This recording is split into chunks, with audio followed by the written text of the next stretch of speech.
Kahapon lang mga kabady ay natalo ang ating pambato na si Lemuel de Barbo, ang The Dash Pirate.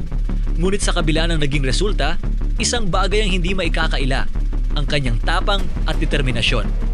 Walang takot niyang hinarap ang veteranong at batikang mandirigma na si Mugicha Nakagawa sa Super Featherweight Division para sa bakanteng WBA Asia Super Featherweight title.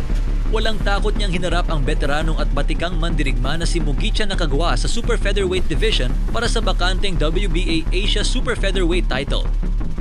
Nakakabilib ang ginawa ni Lemuel dahil agad siyang sumabak sa isang WBA Asia Super Featherweight title fight kahit limitado pa lamang ang kanyang professional experience.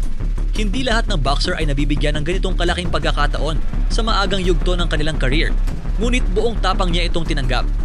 Bagamat marami ang nagsasabing hindi pa ito ang tamang panahon para sa isang title fight, hindi pa rin siya nagdalawang isip na umakyat sa Super Featherweight Division at subukang maiuwi ang WBA Asia title laban sa isang veteranong kalaban.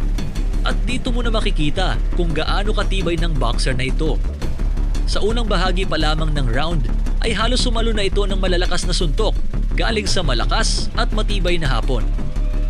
Hanggang sumunod ba round ay patuloy pa din ang pagsalo ng malalakas na suntok galing sa kalaban.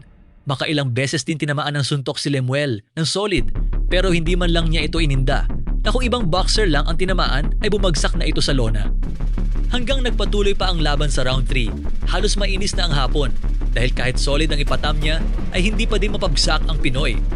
At dito ka mabibilib dahil sa dami ng natamong solid na suntok ni Lemuel ay hindi man lang ito gumapang sa lona. Nagkaroon ng bitak sa itaas ng mata si Lemuel, dahilan para makagawa ng pagkakataon na mapabagsak na ng hapon ng Pinoy. Sunod-sunod na suntok ang binitawan ni Nakagawa pero bigo pa din itong mapatumba si Lemuel de Barbo. Kahit alam mo na dumudugo na ang mukha ng Pinoy ay hindi pa din ito sumusuko sa laban. Sa halip na bumagsak ay makikitang bumabawi pa ito ng 3 sunod na jab para tumama sa katawan ni Nakagawa. Hanggang dito na pumasok ang referee para ipatigil na ang laban dahilan na din siguro ng sobrang pagdurugo ng mukha ni Lemuel kaya ito ideklarang technical knockout. Makikita na nakikipagtalo pa si Lemuel sa referee at hindi niya tanggap na bigla na lamang itinigil. Parang ipinapalabas ni Lemuel na kung di lang siya nagkaroon ng bitak sa itaas ng mata ay baliwala lang sa kanya ang mga suntok ni Nakagawa. Pero kahit na ganoon ang resulta ay kabibiliban mo itong Pinoy dahil buong puso siyang lumaban, dala ang bandera ng Pilipinas.